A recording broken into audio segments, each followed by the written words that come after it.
দোসর মৌসুমী অক্ষরেখা। দক্ষিণবঙ্গের জেলাগুলিতে ভারী বৃষ্টি চলার পূর্বাভাস।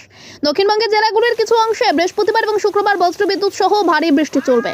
ভারী থেকে অতি ভারী বৃষ্টির পূর্বাভাস দেওয়া হয়েছে পূর্ব বর্ধমান এবং পশ্চিম মেদিনীপুর জেলায়। কলকাতা সহ দক্ষিণবঙ্গের জেলাগুলিতে আপাতত ভারী বৃষ্টি চলার পূর্বাভাস দিল আলিপুরদুয়ার আবহাওয়া দপ্তর।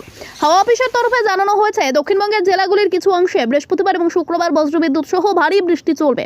ভারী থেকে অতি ভারী বৃষ্টির পূর্বাভাস দেওয়া হয়েছে পূর্ব বর্ধমান এবং পশ্চিম মেদিনীপুর জেলায়। শুক্রবার ভারী থেকে অতি ভারী বৃষ্টি হতে পারে হুগলির কোনো অংশে। আবহাওয়া দপ্তর তরফে জানানো হয়েছে, গাঙ্গেয় পশ্চিমবঙ্গ এবং সংলগ্ন এলাকায় এই মুহূর্তে একটি ঘূর্ণাবর্ত অবস্থান করছে সমুদ্রপৃষ্ঠ থেকে, যা 3.1 কিলোমিটার উঁচুতে বিস্তৃত। তাছাড়াও এই মুহূর্তে দক্ষিণবঙ্গের উপরে মৌসুমী অক্ষরেখা সক্রিয় রয়েছে। গঙ্গানগর, হিসার, দিল্লি, হরদই, পুরুলিয়া, সাগরদ্বীপের উপর দিয়ে ওই অক্ষরেখা বিস্তৃত রয়েছে। ঘূর্ণাবর্ত এবং অক্ষরেখার জোড়া ফলায় দক্ষিণবঙ্গে বৃষ্টির অনুকূল পরিস্থিতি তৈরি হয়েছে বলে মত আবহাওয়াবিদদের। বর্ষার মৌসুমে এমনিতেই বৃষ্টি হচ্ছে বিভিন্ন জেলায়।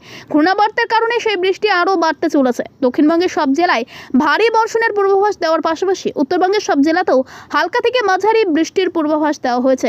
চলতি সপ্তাহে কোচবিহার বাদে উত্তরের সব জেলাতেই বৃষ্টি চলবে। রবিবার থেকে বৃষ্টি শুরু হতে পারে কোচবিহারে, দার্জিলিং, আলিপুরদুয়ার, দিনাজপুর এবং মালদা। বজ্রবিদ্যুৎ সহ বৃষ্টির পূর্বাভাস দেওয়া হয়েছে।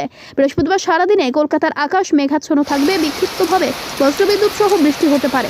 দিনের সর্বোচ্চ তাপমাত্রা থাকতে পারে 30 ডিগ্রি সেলসিয়াস এবং সর্বনিম্ন তাপমাত্রা 26 ডিগ্রি সেলসিয়াস।